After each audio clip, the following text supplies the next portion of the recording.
Hi guys, Shanice here from Pink Sugar Shop, Pink Sugar School, and Party Mavens. Like and subscribe to see all of my videos. Let's get started. Hi guys, so let's just jump in. On the silhouette, you're going to want to open your DXF file. Once you have that open, select everything and resize to 7.525 by 3.67. So then you'll see you'll have your box layer and your lines layer. I'm going to change my lines layer to orange, and you'll see why I did that in just a little bit. So we're going to go ahead and select orange. We're going to leave the box layer black. So once you have that all squared away, you're just going to open up your page setup menu and make sure you turn on registration marks. I'm just going to move that up a little bit and then go over to page setup. And I'm going to turn on my registration marks for this document. And now we're going to need to start adding in our logos. So the thing with the logo is you're going to need it to be completely black or a really dark, rich color.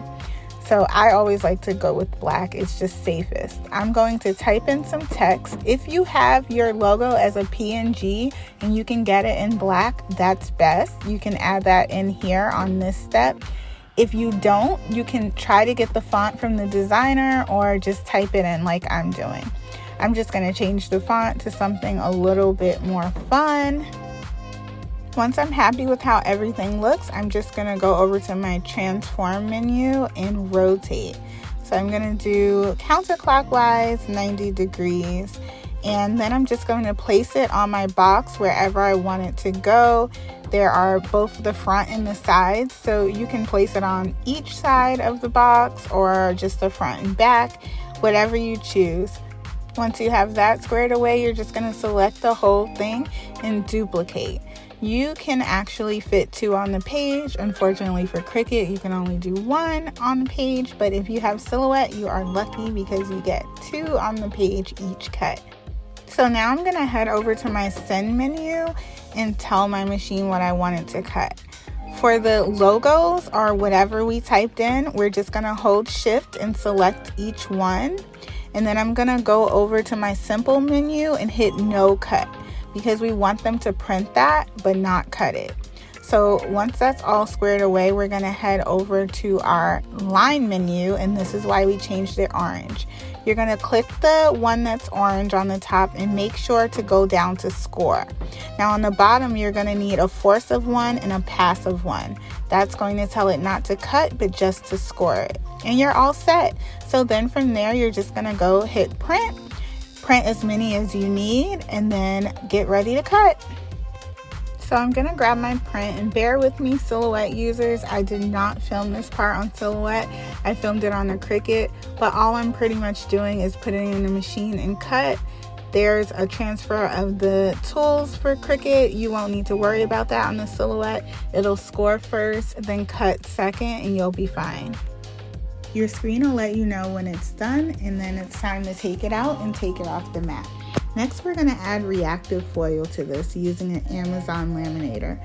Now, this is just a regular Amazon Basics laminator. It goes up to 3 mil and 5 mil.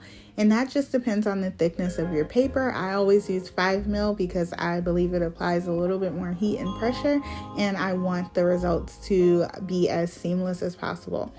Next, I'm going to just take a regular sheet of copy paper, my foil. I'm going to fold that paper in half, cut a piece of foil, and add it right over my box. When the green light is blinking, that means it's ready to go and you can pass it through your laminator. You can do 2 passes if you feel you need, but 1 usually works good for me. So as you can see, it's reacting to the toner that was on the box, and that's the only place it should stick. If it sticks elsewhere, let me know in the comments and I have some tips that can help. So now we're just going to go through the folding process. This part I don't really need to talk you through because the folds are already there. I am using a boning tool to help me out and to give me a deeper crease, but that's optional as well, especially if your scoring tool is new and sharp. It's going to score really precisely. So all you really do need to do at that point is fold. So I'm just folding my tabs in and making sure they have a nice crease. After that, I'm gonna go ahead and add my adhesive.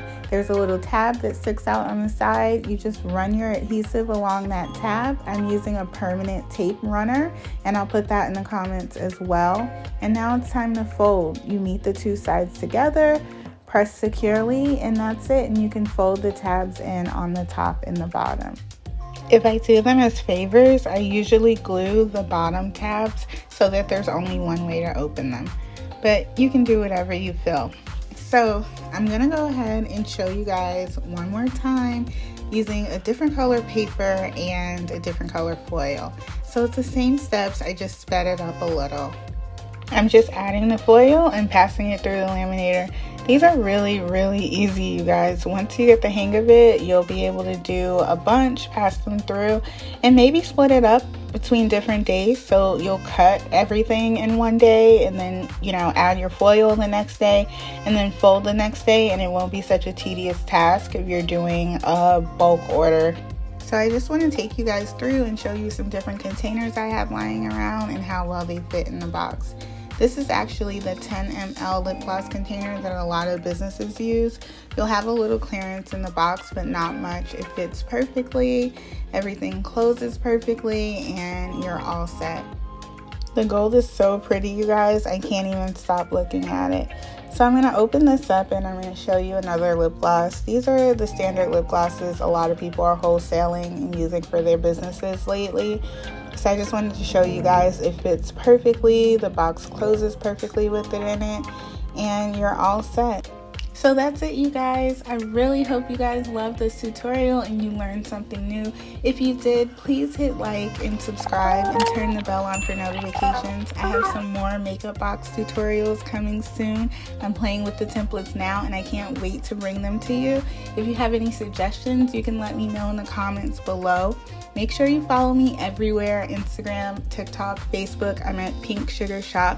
And if you guys like this template and you want to see more templates like it, I do a ton of party favor templates over on pinksugarschool.com. Thanks again for watching. See you next video.